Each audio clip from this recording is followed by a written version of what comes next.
It's that time on Friday where we're hanging out with our friend Christopher Lloyd from the Film Yap. He gives us his honest reviews on all the new movies hitting theaters. And Chris, I know we saved you a little drink from HC Tavern. Cheers. Cheers, my friend. So Happy good to holidays have to you you and your here. fam. Cheers. How you doing? Better now. Perfect timing. Yeah, those drinks from HC Tavern are good. What's So- new in theaters? What kind of interesting mix of films coming out this week? Maybe not the most high profile stuff, but I think still some good choices for you. Probably the biggest one is Godzilla -1. Ooh. And you're like, how many Godzilla movies have there been? This one is actually getting very good reviews. It's set in the years after World War II, so Japan is devastated, Okay. in ruins, and people are sort of psychologically damaged as well. And then here Yeah. comes this big monster to come along and torment them. Very interesting. I didn't get to see this one, but Andy Carr from the Film Yap did, and he has this review coming up. He says it's a poignant meditation on war and how it haunts us.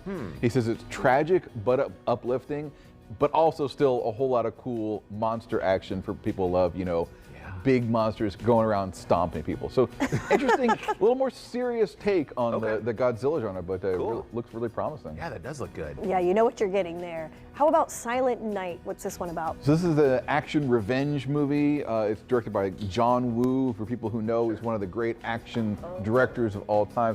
Stars Joel Kinnaman as a dad whose kid is killed in a drive-by shooting, and he also gets shot in the throat and loses his ability to speak, hence the title. Oh, God. And then goes on a big, long revenge drama with shooting and kicking and all the usual sort of stuff. Okay. I again didn't see this one, but we did have a review from Alec Toombs from the Film Yap. That's right. He says it's a little more dour than you would expect, and kind of takes too long to get to the revenge part.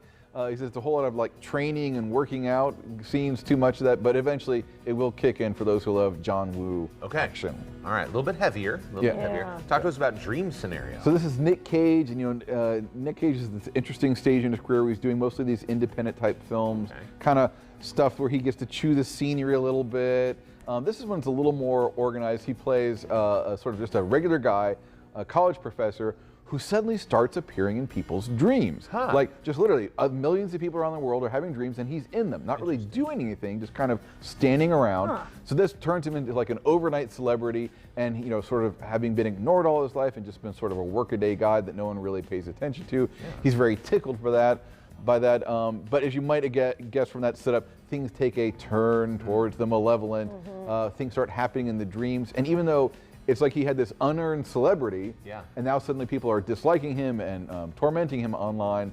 Kind of a parable, I think, about cancel culture. So it's a very, very black comedy. I did enjoy it though, and I do recommend it. And Tim Meadows is in it too. A friend of the show. We've had him on the show before. We have. Yeah, that's right. One Did of those Nick movies. find the Declaration of Independence in this movie? No, but he might have written his own. Who knows? All right. Who knows? Yeah, it'll make you think, that's for sure. Okay, All Dirt Road's Taste of Salt. So this is an independent film. It's gotten a lot of buzz on the indie circuit. It's very lyrical. It looks at a woman over the course of her life, from it just shows her as a girl, then as a young woman, eventually as a grandmother, just kind of looking at her life, her relationship with her mother, and then becoming a mother herself. Relationship with men, and just sort of a look at, it's set in Mississippi. Gorgeous, gorgeous photography in this film. Like I said, this one's getting a lot of reviews. For me, it's one of those films that doesn't really have much of a narrative. It's just lots of imagery. You have close-ups of hands and things like this. I'll put it to you this way. There's a scene in this movie where two people hug for 5 minutes. And that's all that happens, is they're hugging for 5 minutes. No words, no anything. For a full 5 minutes? Full 5 minutes, yeah. That's a long So if time. that's your sort of thing, go ahead. I need a little more narrative form to it, so yeah. Huh. Wow, that's definitely meant to make you a little uncomfortable. In that Some people moment. will take it though. Yeah.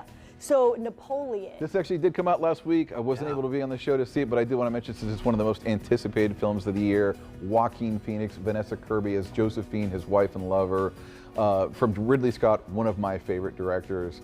And it's just a look at him from, you know, it's not a comprehensive look at Napoleon because, of course, that would be hard to do even in a 2.5-hour movie. But it mostly focuses on his relationship with Josephine and his brilliance on the battlefield. And the battle scenes are amazing and just incredible cinema.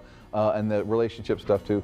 It doesn't quite like a Best Picture level film like a lot of people are saying, but I'm liking it, I think, more than most critics. Okay. So I do recommend that one, but it definitely is in that epic mode. Great. Talk to us about The Abyss in theaters. So you might have missed The Abyss. This is a James Cameron movie, maybe the one James Cameron movie you've not heard of because it bombed when it came out in 1989. Okay. One of my favorite of his. And now it's finally being re-released in theater for one day only next Wednesday. So go check it out. It's an underwater adventure about these miners working there and then all sorts of strange things that are happening. And I don't want to give away too much about what happens in case you've never seen it. Just an amazing film.